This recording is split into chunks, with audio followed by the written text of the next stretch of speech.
Mtazamaji wa Nurdin TV, karibu. Ni siku nyingine tena ambapo tunakutana kwa ajili ya kuzungumza masuala mbalimbali ya kuhusu imani, na kipengele hiki ni sauti ya imani, kipengele ambacho tunakutana kwa ajili ya kuzungumza masuala mbalimbali ya kuhusu imani za watu mbalimbali. Na siku ya leo ni siku nzuri, siku adhimu kabisa kwa ajili ya kuyafahamu masuala mbalimbali ambayo tutakuja kuyazungumza hapa. Nikusihi sana popote pale ulipo unapotufuatilia, usiache, usitoke, kaa nasi ili kuweza kujua ni yapi ambayo tutakwenda kuyazungumza siku hii ya leo. Kama nilivyokutaarifu awali, na leo mimi ndugu yako Emmanuel Ngabia nipo na mtumishi wa Mungu hapa ambaye tutazungumza mengi kweli kweli siku ya leo. Amen. Shalom, shalom. Bwana Yesu asifiwe. Tunamshukuru Mungu pekee ambaye ametupa neema tena. Ndugu mtazamaji, kwa majina yangu ninaitwa Apostle Bunda, na namshukuru Mungu pekee kwa ajili ya siku hii ya leo, lakini sisi tunapatikana katika huduma inaitwa The Last Glory Ministry, tukufu wa mwisho, katika Hagai 2:9. wa nyumba hii utakuwa mkubwa kuliko ule wa kwanza. Na tunapatikana airport ya zamani, tupanda bajaji Mwanjelo ama Kabwe, tunaambia tu unakuja airport mkabala na kanisa la Molavia. Mtazamaji, mara baada ya Pastor Mbunda kujitambulisha, tunapata nafasi sasa ya kuitambua mada ambayo leo tutakwenda kuidadavua hapa, na yeye ndiye mzungumzaji wetu mkuu katika hili ambalo tutaenda kulizungumza siku ya leo. Watu wengi wamekuwa wakijiuliza, kwa nini kijana niokoke? Kwa nini kijana nianze kusali? Kwa nini kijana nihudhurie ibadani? Kwa nini kijana niwe katika njia ya unyofu? Haya yote ni maswali ambayo yalinifanya nitengeneze mada na kuja kuidadavua siku ya leo, ambapo mada yetu inahusu kuokoka na maisha ya wokovu wakati wa ujana. Hili ndilo kubwa ambalo tunakulizungumza siku ya leo. Kwanza namshukuru Mungu kwa sababu ya mada nzuri ambayo mimi binafsi ndio eneo langu, na nikutie moyo kwamba tutatoka na majibu sahihi. Na nikianzia tu kwa maana ya kuokoka, maana yake nini? Neno kuokoka kwa lugha nyepesi ni kuokolewa. Kuokolewa ni kama mtu aliyenusurika kwenye eneo fulani na akapata wokovu. Ndio maana wokovu tafsiri yake tumeokolewa kwa neema, kwa njia ya imani. Ni kitu ambacho hatukukitarajia, ila tuliamini, hatukukiona kwa kukielewa, lakini tulipokiingia ndo tukaanza kukielewa. Kwa kuokoka ni kuingia maisha mapya ambayo haujawahi yaishi. Haujawahi yaishi, lakini sasa ndo unaanza kuyaishi kwa namna kama hii. Kwa hiyo tafsiri ndogo ni ya kuokoka ni kuokolewa kutoka sehemu moja na kwenda sehemu nyingine ya pili. Changamoto zipi anazokutana naye mtu aliyeokoka? Sasa kuzidadavua labda moja baada ya zingine, madam leo tuna mashuhuda ambao tumewahi waita kwa Yesu, wanaweza kusema kwamba wao huwa wanakutana na nini, na mimi naweza nikajibu kutokea hapo katika vile ambavyo wanakutana nao, kwa sababu nao wameokoka muda mrefu na ni vijana.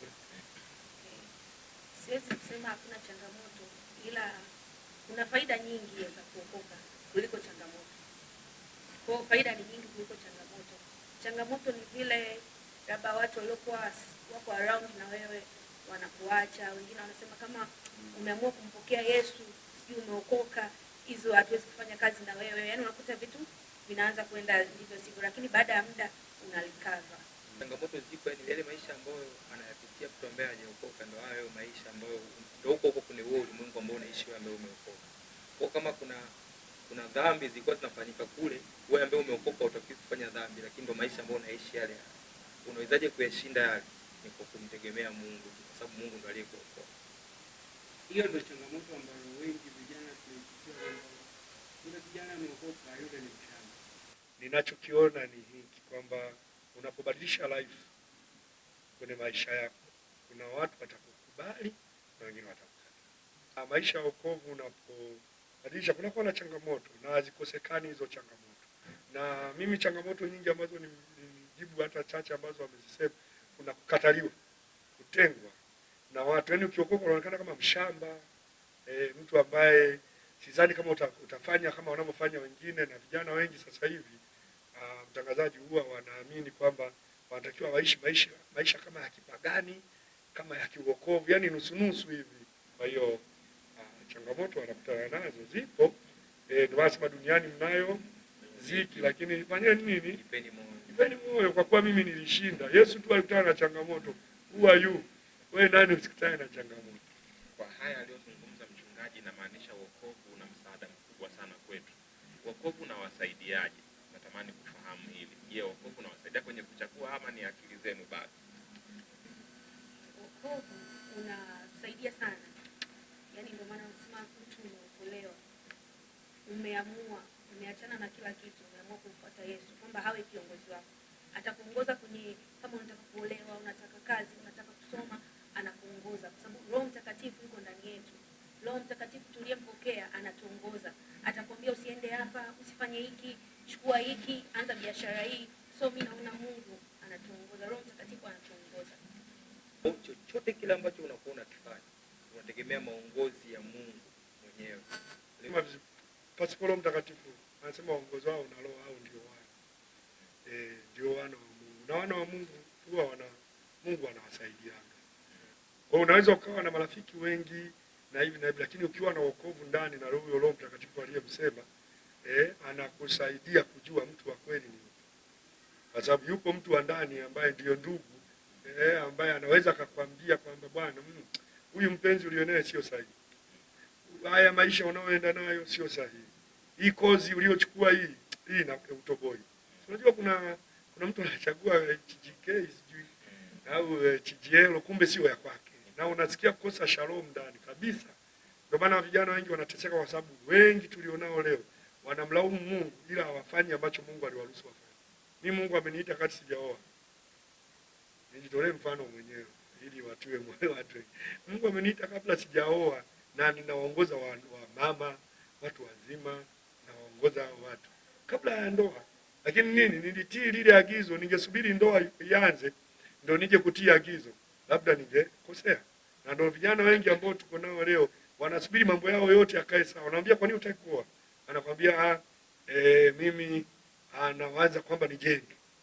Yaani kiwango akija akute makochi, kila kitu kiko sawa na vitu vingine. Lakini ni Mungu? Yaani hicho unachosema ni Mungu au ni wewe? Kwa kuna tofauti ya kuwa wewe na kuongozwa na Roho Mtakatifu. Pastor, wokovu unapaswa kuonekana zaidi kwa maneno, kijana jinsi ambavyo anaongea, wanavyohubiri, au kwa matendo yake ya kila siku? Yaani kila anachokifanya ndio kinatambulisha sisi kwamba huyu mtu ameokoka.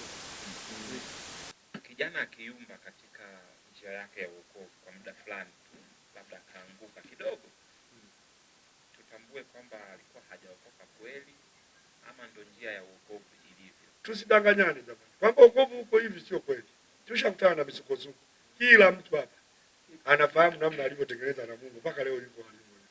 Na hata akipiga magoti, angalia machozi watu ukisema maombi ya toba, angalia watu wanavolia kanisani. Unauliza wanalia nini?